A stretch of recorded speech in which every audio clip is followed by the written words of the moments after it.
पहला वीडियो में आपने सीखा प्रकाश के बारे में।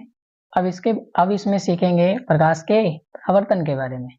तो परावर्तन का मीनिंग क्या होता है बताइए। परावर्तन का मीनिंग होता है वापस लौट जाना। तो प्रकाश के किरण किसी वस्तु के सतह से टकराने और पुनः वापस उसी माध्यम में लौट जाने की घटना को क्या कहते हैं? प्रकाश का परावर्तन कहते हैं। अब इसको समझिएगा। प्रकाश के किरण, तो ये प्रकाश है और ये प्रकाश से किरण निकल रहा है, ठीक है। और ये प्रकाश किसी सतह से टकरा रहा है। ये देखिए, ये कोई सतह है, इससे क्या हो रहा है? टकरा रहा है। तो ये प्रकाश किरण आया और किसी सतह से क्या हुआ? टकराया। तो प्रकाश के किरण, यह है ना, प्रकाश के किरण किसी वस्तु के सतह से टकराने, तो किसी वस्तु के सतह से टकराने और टकराकर पुनः वापस उसी माध्यम में लौट जाने, और टकराकर पुनः वापस उसी माध्यम में लौट जाने। अब देखिए, कहने का मतलब ये हुआ, वापस उसी माध्यम में लौट जाने, कहने का मतलब ये हुआ कि ये कौन सा माध्यम था? हवा माध्यम से आया था और हवा माध्यम से टकराकर चला गया। तो ऐसा क्यों हुआ? टकराकर क्यों गया? क्योंकि ये जो वस्तु था, ये कैसा वस्तु था? अपारदर्शी था। कैसा था? अपारदर्शी था। अपारदर्शी मतलब प्रकाश आर पार नहीं हो सकता है, इसमें प्रकाश आर पार हो ही नहीं सकता। क्यों नहीं हो सकता? क्योंकि कैसा वस्तु है? अपारदर्शी वस्तु है। अगर यही पारदर्शी वस्तु होता तो प्रकाश आर पार हो जाता। प्रकाश क्या होता? आर पार हो जाता। लेकिन ये कैसा वस्तु है? अपारदर्शी वस्तु है, इसलिए प्रकाश आर पार नहीं होगा। तो प्रकाश का किरण किसी वस्तु से टकराने और टकराकर वापस उसी माध्यम में लौट जाने, इसी घटना को कहते हैं प्रकाश का परावर्तन। इसी घटना को क्या कहते हैं? प्रकाश का परावर्तन। अब देखिए, प्रकाश का परावर्तन किस सतह से होता है? बताइएगा, किस वस्तु से होता है? पारदर्शी से कि अपारदर्शी से? अपारदर्शी से। प्रकाश का परावर्तन किससे होता है? अपारदर्शी से। लेकिन बोलेगा अपवर्तन किससे होता है? क्या बोलेगा? अपवर्तन किससे होता है? तो इसी का उल्टा कर देना है पारदर्शी से। अपवर्तन किससे होता है? पारदर्शी से। अब बताइए, अपवर्तन का मीनिंग क्या होता है? अपवर्तन का मीनिंग होता है एक माध्यम से दूसरे माध्यम में जाना और अपने मार्ग से विचलित हो जाना। तो ये देखिए, मान लीजिए शीशा है, ये क्या है? शीशा है। इससे प्रकाश आर पार हो जाएगा। इससे प्रकाश क्या होगा? आर पार हो जाएगा। क्यों? क्योंकि ये शीशा कैसा है? पारदर्शी है। ये शीशा कैसा है? पारदर्शी है। ये वस्तु था, मान लीजिए ईटा रखा हुआ है। ये क्या रखा हुआ है? ईटा रखा हुआ है। क्या ईटा में प्रकाश प्रवेश करेगा क्या? नहीं। क्यों नहीं करेगा? क्योंकि ये कैसा वस्तु है? अपारदर्शी है। लेकिन ये है शीशा। ये क्या है? शीशा। तो शीशा कैसा है? पारदर्शी है। इसलिए इसमें प्रकाश क्या हो जाएगा? आर पार हो जाएगा। लेकिन इसमें एक दिक्कत है। इसमें क्या है? दिक्कत है। क्या दिक्कत है? ये शीशा है, तो ये एक माध्यम हो गया कांच। शीशा को क्या बोलते हैं? कांच। तो ये एक माध्यम है, इसका नाम हो जाता है कांच। अब देखिए, यहाँ हवा में प्रकाश है। यहाँ कहाँ प्रकाश है? हवा में। तो ये बोलते हैं यहाँ हवा में है। अब देखिए, हवा से किस में जा रहा है? कांच में। क्या माध्यम बदल रहा है? क्या माध्यम बदल रहा है कि नहीं? अभी की प्रकाश किस में है? हवा में। अब देखिए किस में जा रहा है? कांच में। तो जब कांच में जाएगा तो ये अपने मार्ग से क्या हो जाएगा? विचलित हो जाएगा। ये अपने मार्ग से हट जाएगा। देखिए, जा रहा था ऐसे, तो इसको ऐसे जाना चाहिए था, लेकिन ऐसे गया क्या? नहीं, ऐसे नहीं गया। अपने मार्ग से क्या हो गया? हट गया, विचलित हो गया। अच्छा, अब देखिए प्रकाश कहाँ है? कांच में। अब देखिए, कांच से कहाँ आ रहा है? हवा में। कांच से कहाँ आ रहा है? हवा में। फिर बदला कि नहीं?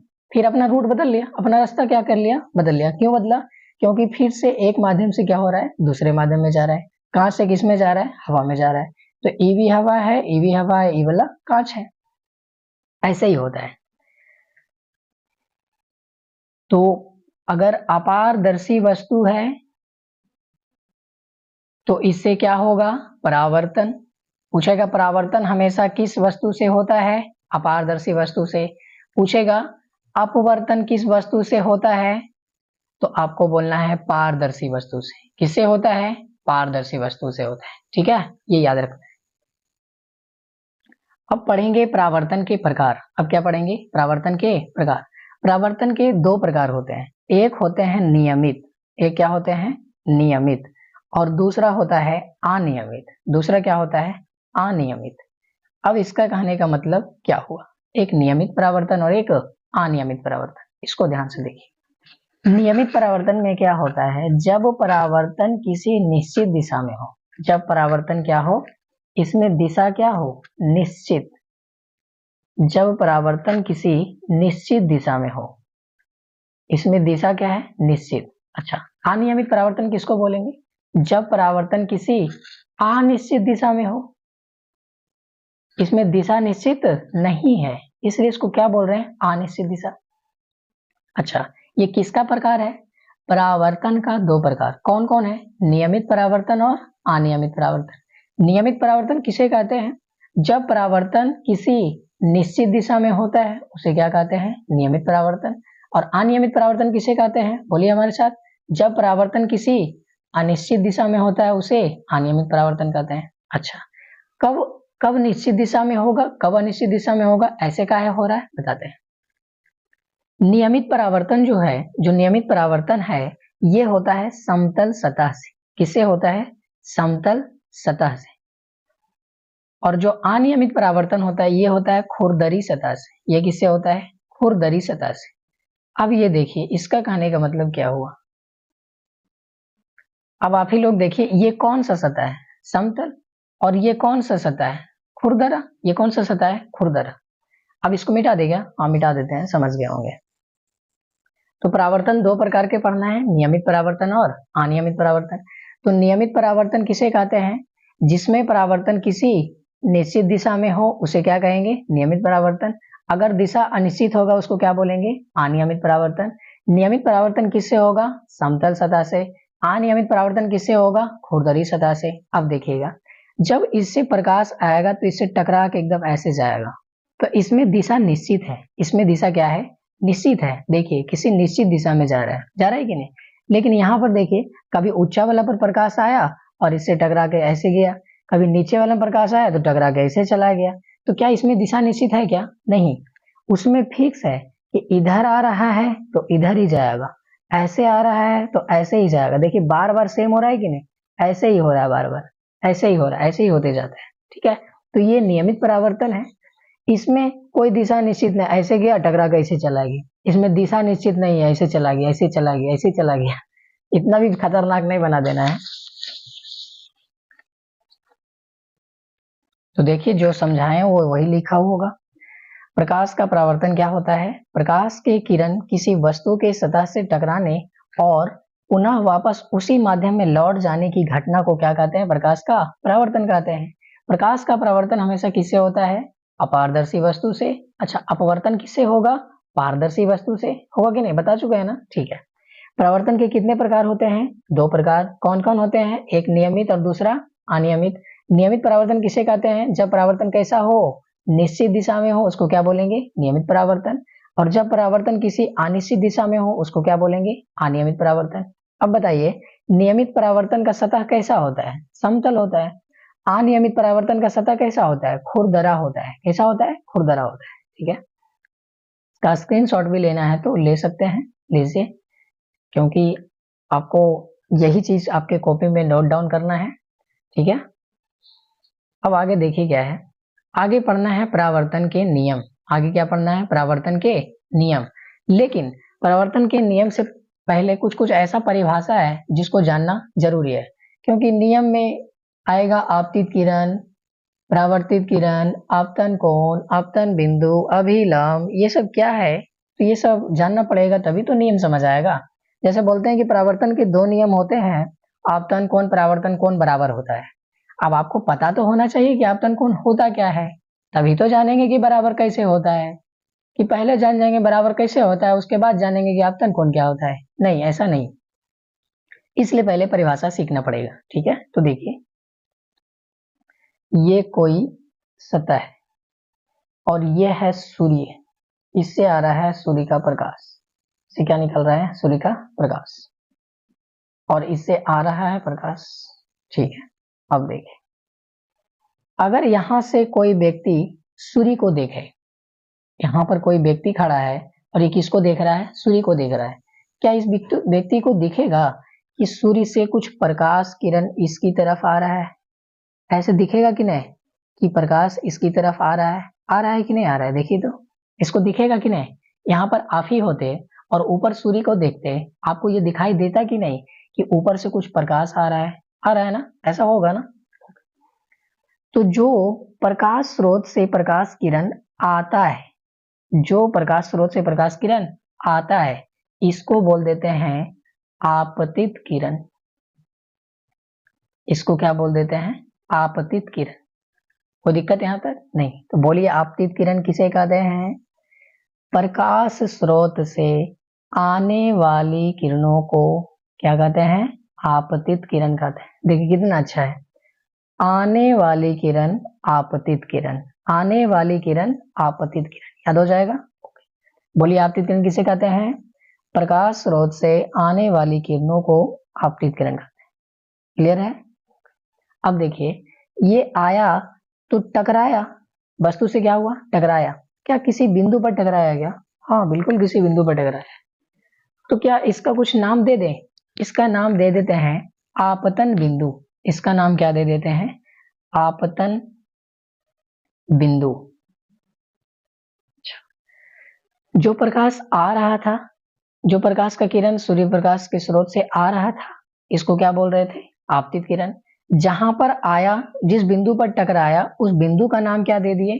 आपतन बिंदु। अच्छा, अब आपको पता है कि ये जो सतह है, ये जो वस्तु है, यहाँ पर ईटा रखा हुआ है, यानी कि अपारदर्शी है, इसमें प्रकाश आर पार नहीं हो सकता है। ठीक है, तो क्या होगा? टकरा के वापस लौटेगा। क्या होगा? टकरा के वापस लौटेगा। क्यों? क्योंकि आर पार नहीं होगा। आर पार क्यों नहीं होगा? क्योंकि ये कैसा है? अपारदर्शी है। कैसा है? अपारदर्शी है। बोले थे कि अपारदर्शी वस्तु से क्या होता है? प्रकाश का परावर्तन होता है। तो ये टकरा के क्या हो जाएगा? वापस लौट जाएगा।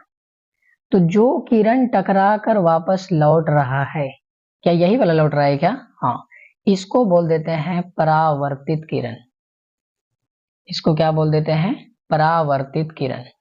यहाँ तक कोई दिक्कत है क्या? नहीं। 3 नाम आया है, आपतित किरण, आपतन बिंदु, परावर्तित किरण। आप ही लोग बताइए आपतित किरण किसे कहते हैं? बोलिए। प्रकाश स्रोत से आने वाली किरणों को क्या कहते हैं? आपतित किरण। जिस बिंदु पर आकर टकराती है उसको क्या कहते हैं? आपतन बिंदु।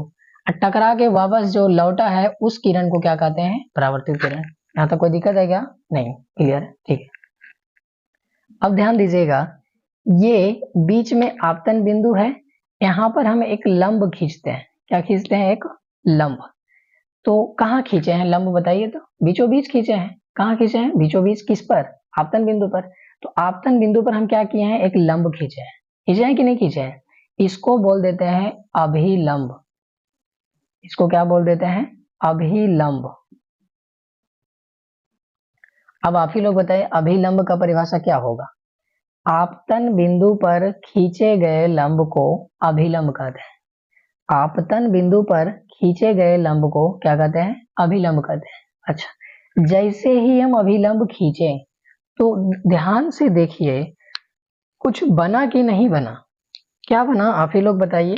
2 को कोण बन रहा होगा, देखिएगा ध्यान से। एक कोण यहाँ पर बना, बना कि नहीं बना? और एक कोण कहाँ बना? एक कोण यहाँ बना। क्या 2 को कोण बना? हाँ। कौन कौन कोण बना? एक कोण यहाँ पर बना और एक कोण यहाँ पर बना। अच्छा, अगर हम पूछते हैं कि ये जो ब्लैक वाला ये जो कोण आपको दिख रहा है, ये कोण किसके किसके बीच है? बताइए तो किसके किसके बीच है? तो एगो ई वाला रेखा है, कौन सा किरण? आपतित किरण। और एगो ई वाला रेखा है, ये क्या है? अभिलंब।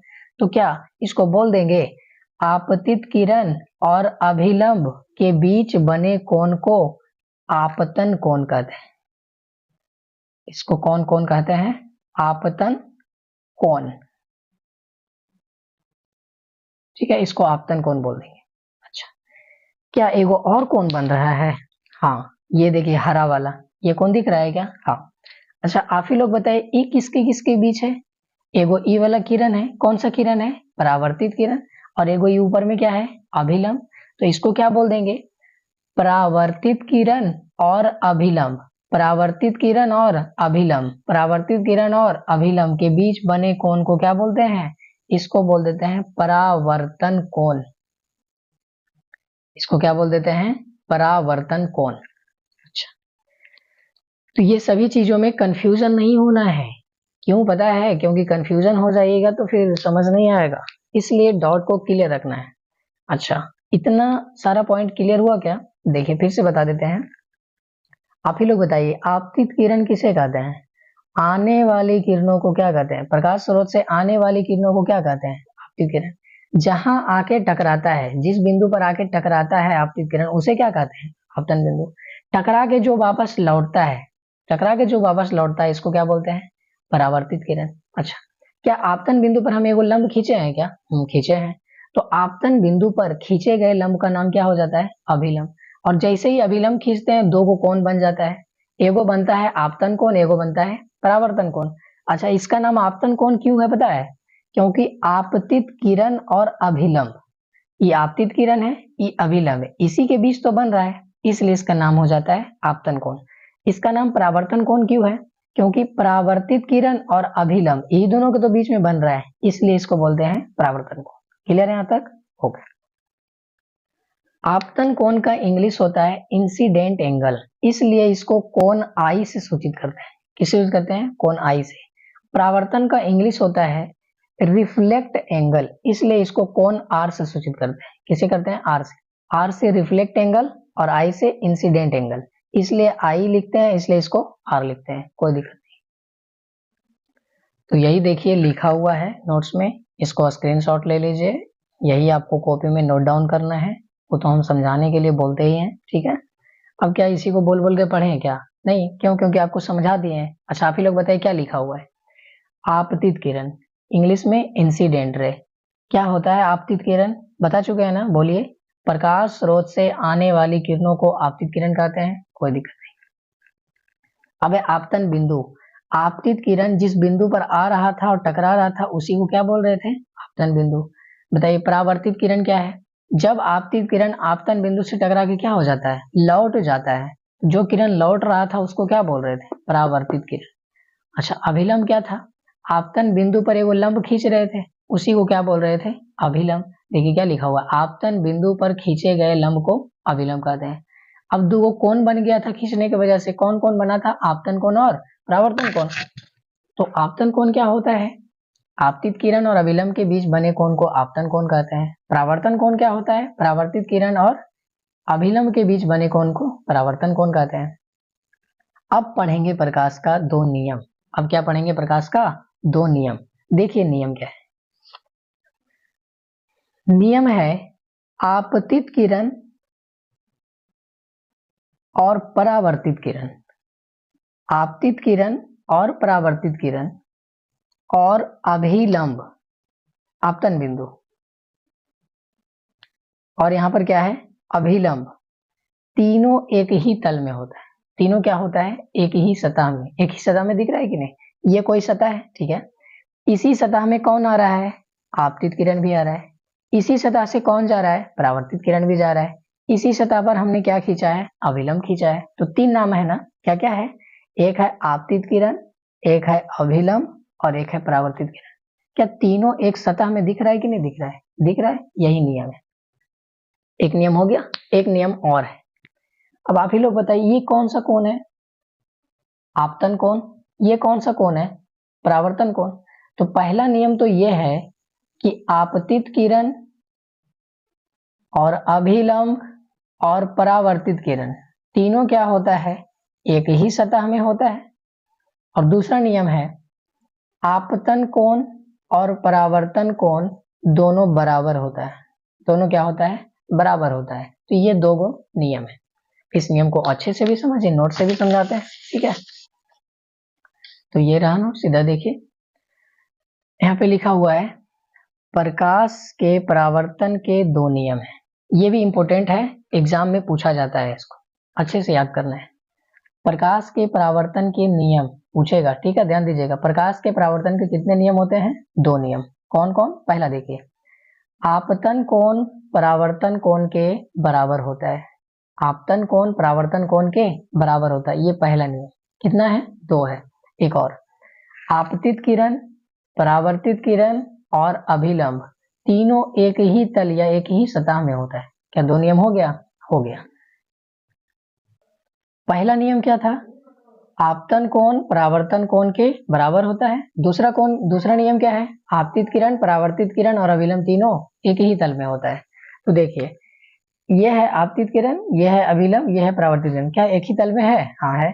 और देखिए आपतित किरण, अभिलंब, परावर्तित किरण तीनों एक ही तल में है। और देखिए ये आपतन कोण है और ये परावर्तन कोण है, तीनों मतलब दोनों का कोण का मान क्या है? बराबर है। मान लीजिए आपतन कोण 90 डिग्री है, परावर्तन कोण भी 90 डिग्री, आपतन कोण 45 डिग्री है, परावर्तन कोण भी 45 डिग्री। अब एक नोट पॉइंट बचा हुआ है, इसको ध्यान से देख लीजिए, फिर खत्म हो जाएगा परावर्तन। मतलब पूरा चैप्टर नहीं खत्म होगा, परावर्तन खत्म होगा, उसके बाद दर्पण भी पढ़ना है, ठीक है ना। तो नोट पॉइंट देखिए क्या लिखा हुआ है। जब किसी प्रकाश की किरणों को किसी सतह पर लंबवत आपतित करते हैं, जब किसी प्रकाश की किरणों को किसी सतह पर कैसे आपतित करते हैं? लंबवत, मतलब ऐसे लंबवत आपतित करते हैं। जब किसी प्रकाश की किरण को किसी सतह पर कैसे आपतित करते हैं? लंबवत आपतित करते हैं, तो प्रकाश की किरणें सीधे उसी रास्ते से वापस लौट जाती है जिस रास्ते से किरण को आपतित किया गया था। अच्छा देखिए यहाँ पर ऐसे हम प्रकाश को क्या कर रहे हैं? आपतित कर रहे हैं। कैसे? लंबवत ना। तो किसी सतह पर प्रकाश को जब लंबवत आपतित करते हैं तो ये उसी पर लौट जाता है, उसी रास्ता पर लौट जाता है जिस रास्ते से हमने आपतित किया था। तो इसी रास्ते से आएगा भी और इसी रास्ते से लौटेगा भी। इसी को नोट पॉइंट में याद रखना है। अच्छा, क्या इस टाइम आपको कुछ दिख रहा है? इसमें कुछ मतलब अगर ऐसे हो रहा था तो इसमें कोण वगैरह बन रहा था, इसमें कोण बन रहा था कि नहीं? बन रहा था। लेकिन अगर प्रकाश को हम ऐसे लंबवत भेजे हैं तो ये लौट भी गया है लंबवत, क्या इसमें कुछ कोण बन रहा है क्या? नहीं, इसमें कोण वगैरह नहीं बनता है। इसलिए इसमें आपतन कोण भी 0 होता है और परावर्तन कोण भी 0 होता है। तो इस नोट पॉइंट को ध्यान से देखना है। देखिए क्या है, जब किसी प्रकाश की किरणों को किसी सतह पर लंबवत आपतित करते हैं तो प्रकाश की किरण सीधे उसी रास्ते से लौट जाती है जिस रास्ते से आपतित किया गया था। इसलिए इस कंडीशन में कोण आई मतलब आपतन कोण का मान कितना है? 0 डिग्री। और कोण आर का भी मान कितना है? 0 डिग्री। क्यों? क्योंकि आया भी इसी पर और गया भी इसी पर, तो कोण तो कहीं दिख ही नहीं रहा है, इसलिए कोण का मान कितना हो गया? 0 डिग्री हो गया। ठीक है, तो ये 2 वीडियो हो गया। तीसरा वीडियो में आपको पढ़ाएंगे दर्पण के बारे में, तो इंतजार कीजिए। ठीक है, मिलते हैं अगले वीडियो में, तब तक के लिए धन्यवाद।